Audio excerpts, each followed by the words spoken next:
عام طور پر جو علاج معالجے کے معاملے میں سوچا جاتا ہے وہ یہ سوچا جاتا ہے کہ جیسی صورتحال ہوگی جو مسائل پیش آئیں گے پھر ان کو ہم حل کر لیں گے. ایسا زندگی کے کئی امور میں کارآمد بھی رہتا ہے جسے ہم ری ایکٹیو اپروچ کہتے ہیں. لیکن نشے کی بیماری میں جو اپروچ ہے وہ پیشگی والی ہے. یعنی آپ کو پہلے سے پتہ ہونا چاہیے کہ یہ ہیروئن ایڈکٹ ہے اور صبح 10 بجے آ کے یہ داخل ہوا ہے تو اس کا جو وڈرال شروع ہوگا وہ شام 6 بجے تک شروع ہوگا.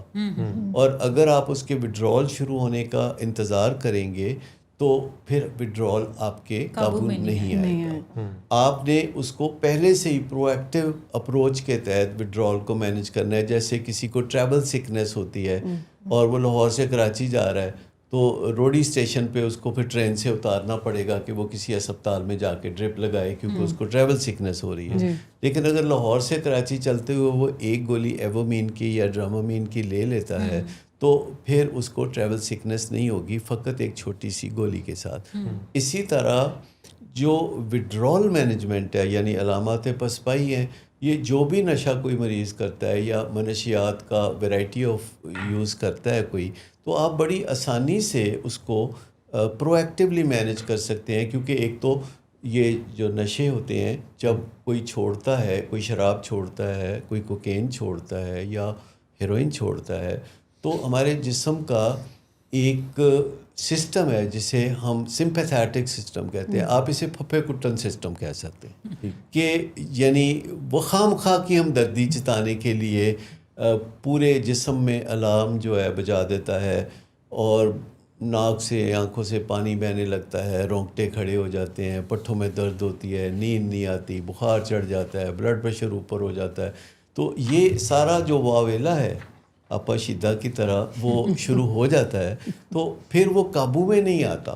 تو اس کے لیے اس سمپیتھیٹک سسٹم کو پہلے سے ہی اپنے کنٹرول میں رکھنا، وہ ایک پرو ایکٹیو انداز میں یعنی وقت سے پہلے آپ کا بطور معالج ایک پختہ اندازہ ہونا چاہیے کہ کس قسم کے سمٹمز اس پیشنٹ میں آ سکتے ہیں. یہ کون کون سی منشیات استعمال کرتا ہے، اس کی ایج کیا ہے، اس کی ہیلتھ کیا ہے، اس کو کتنے سال ہو گئے نشہ استعمال کرتے ہوئے، اس کو کوئی اور بیماری تو نہیں ہے. تو یہ سارا ذائچہ سا جیسے نجومی نہیں بناتے تو وہ ایک وہ ذائچہ سا بنانا پڑتا ہے کہ یہ شام کو اتنے بجے اس کو یہ تکلیف متوقع ہے اور اتنے بجے یہ، اور آپ پہلے ہی ایک پلان کے تحت قبل از وقت پیشگی طور پر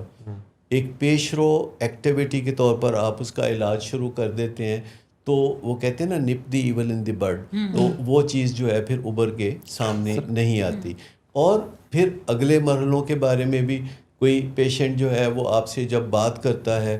تو وہ آپ اس کی بات سے اندازہ لگا سکتے ہیں کہ وہ ایکچولی کیا چاہ رہا ہے. مطلب کوئی بھی مریض جو ہے وہ کاؤنسلر سے بات کر رہا ہو یا اپنے پیرنٹ سے بات کر رہا ہو تو اگر وہ بات شروع کر دیتا ہے تو اس کے اندر یہ ایلیمنٹ بڑا اسٹرانگ ہوتا ہے کہ اب میں نے بات کوئی منوا کے اٹھنا ہے، چاہے یہ بات نہ منوا کے اٹھوں وہ بات منوا کے اٹھوں. میں نے دیکھا گھر والوں کو پراڈو